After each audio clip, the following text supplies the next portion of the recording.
बिस्मिल्लाहिर्रहमानिर्रहीम। नाज़रीन, मैं हकीम मोहम्मद शहबाज हूँ। आपको हमारे फेसबुक पेज और यूट्यूब चैनल पे खुश आमदीद।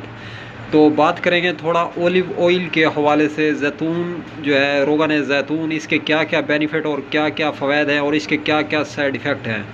तो इसके जो है कुरान और अहादीस की रोशनी में बहुत ज़्यादा जो है इसको अहमियत दी गई है और फजीलत दी गई है। तो जैतून के हवाले से बात की जाए तो जिस बंदे के जिस्म जो है सुन सुन रहता है, या जिस्म के अंदर दर्दें रहती हैं, गोश्त के अंदर दर्द रहता है, या कब्ज़ रहती है, पुरानी से पुरानी कब्ज़ है, पखाना रुका हुआ है, सुद्दे बने हुए हैं पेट में, तो ताकत और पावर जो है जिस्म की वो बहाल नहीं हो रही, तो दिमाग सुन रहता है, आसाबी कमज़ोरी है, आसाबी दर्दें हैं, हड्डियाँ कमज़ोर हैं, तो उस हवाले से बात की जाए तो इसका 1 चम्मच दूध के अंदर डाल के अगर पी लिया जाए तो ये तमाम अमराज जो है इंशाअल्लाह अल्लाह के फज़ल व करम से दूर होना शुरू हो जाते हैं।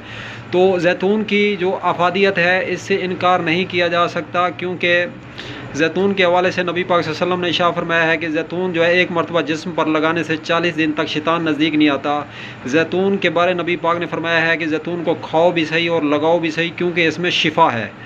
तो नाज़रीन, ये तो थी छोटी सी वीडियो जो है जैतून के हवाले से। अब तक के लिए इतना ही। तब तक के लिए अपना भी ख्याल रखें और अपने इस फेसबुक पेज और यूट्यूब चैनल का भी। दोस्तों, हम मिलेंगे किसी भी नई वीडियो के साथ। तो नोट, एक बात वाज़ेह रहे कि जैतून का ज़्यादा इस्तेमाल जिस्म में गर्मी और हिद्दत को बढ़ा देता है। इससे जो है आपको हेपेटाइटिस का मर्ज़ भी लायक हो सकता है। तो इसको जो है मिकदार के अंदर भी रहकर इस्तेमाल करना है, मिकदार से ज़्यादा तजावुज़ नहीं करना है। इसकी मिकदार खुराक के हवाले से बात की जाए तो आधा चम्मच जो है इसको सालन में डाल के या रोटी वगैरह चौपड़ के खा सकते हैं।